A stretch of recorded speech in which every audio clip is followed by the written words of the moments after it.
판결이 나고 그 기자들의 전화를 계속 받으면서 갑자기 든 생각이, 왜 이렇게 지극히 상식적인 판결을 두고 우리가 그 결과를 가슴 졸이면서 봐야 되는지. 너무나 상식적이고 지극히 당연한 판결인데 항소심에서 무죄가 나면서 1심에서 수긍할 만한 판결을 두고 그렇겠거니라고 생각했다가 갑자기 항소심에서 납득할 수 없는 논리로 무죄가 나니까 대법원 판결마저도 우리가 가슴 졸이면서 봐야 되는 그 상황이 되게 안타깝고 유감스러웠습니다. 그리고 아까 우리 정청래 위원장님께서 반대 이유가 다수의 의견보다 훨씬 더 길다라고 얘기했는데 당연하죠. 차장님, 논리가 분명하면 판결이 길어질 이유가 전혀 없습니다. 변호사님. 논리가 분명할 때는 판결 이유는 원래 간단한 겁니다. 안 되는 것을 이러쿵저러쿵 말을 만들어서 그것을 변명하려면 논리가 길어지니까 반대 논리가 판결 이유에서 훨씬 더 길게 나올 수밖에 없는 겁니다. 분명한 논리를 짧게 얘기하면 될 것을 어떻게 생각하십니까? 다수 의견과 소수 의견 모두 나름대로 의미를 가지고 있고 존중해야 된다고 생각합니다. 안타까운 것은요, 항소심에서 제대로 판결을 했다면 어제 판결이 최종심이 되었을 것입니다. 그리고 이재명 후보의 정치 생명에 관해서 어제 최종적인 결론이 났을 것입니다. 그런데 항소심이 납득할 수 없는 판결을 하면서 이제 다시 파기환송돼서 고등법원으로 내려가고 판결이 나더라도 아마 재상고할 겁니다. 그러면 결국은 대선 전에 최종 확정 판결이 나기는 어려운 상황이 되어버렸습니다. 그리고 지금 이게 대선에 개입한다라고 얘기하는데 633이 원칙 아닙니까? 633이 원칙이면 이 사건은 벌써 끝났어야 됩니다. 대선 직후에 1년 안에 끝났어야 되는 사건이 1심에서 2년 넘게 재판을 질질 끌면서, 그리고 이재명 대표가 재판 지연하는 여러 전략들에 대해서 법원이 제대로 대응하지 못하면서 1심이 2년 넘게 걸렸기 때문에 아직도 이 결론이 안 나고 있는 겁니다. 대선판에 법원이 개입하는 게 아니라 이재명 대표의 재판 지연에 대해서 법원이 제대로 대응하지 못하고 엄정한 조치를 하지 않았기 때문에 1심이 2년 이상 늘어졌던 겁니다.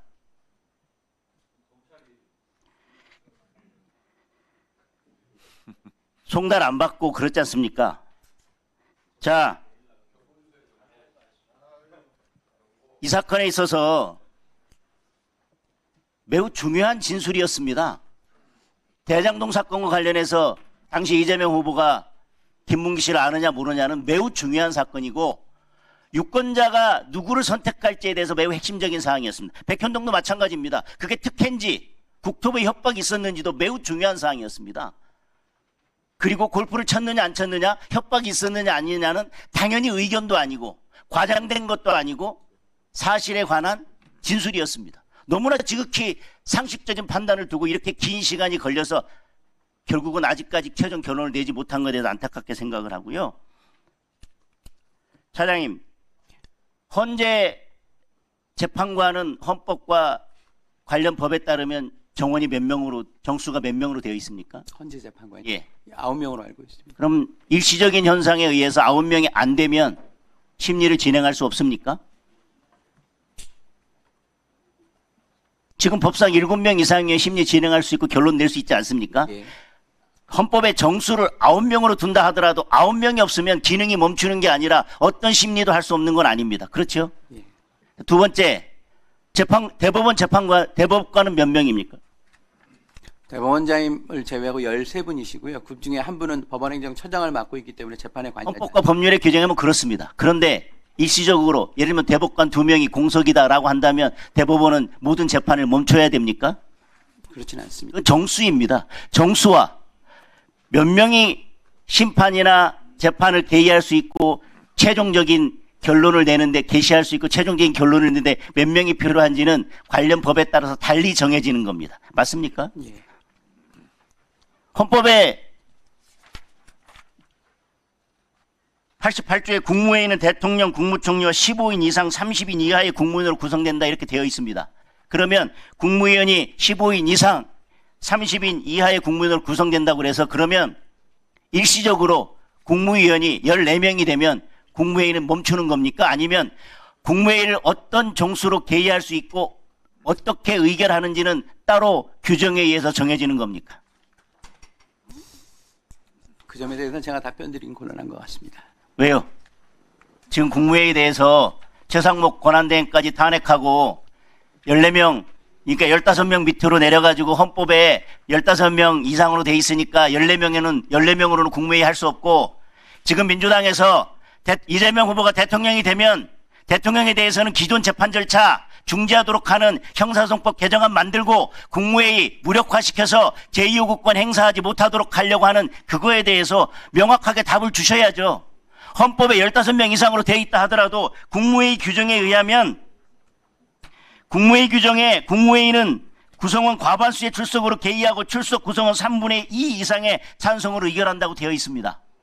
마찬가지입니다. 헌법재판소도 마찬가지고요. 헌법에 9명으로 돼 있다면 그럼 8명 되면 아무것도 못합니까? 7명 이상이 심리를 진행할 수 있다고 되어 있습니다. 그리고 위원 같은 경우는 6명, 나머지는 과반수로 결정하면 되는 겁니다. 지금 민주당에서 계속 최상목 권한대행까지 탄핵하면서 이 조항을 가지고 꼼수를 만들려고 하고 있고요. 2021년부터 22년까지 국무위원 14명 이하가 참석해서 국무회의를 운영한 것이 77회 중 19번이나 있습니다.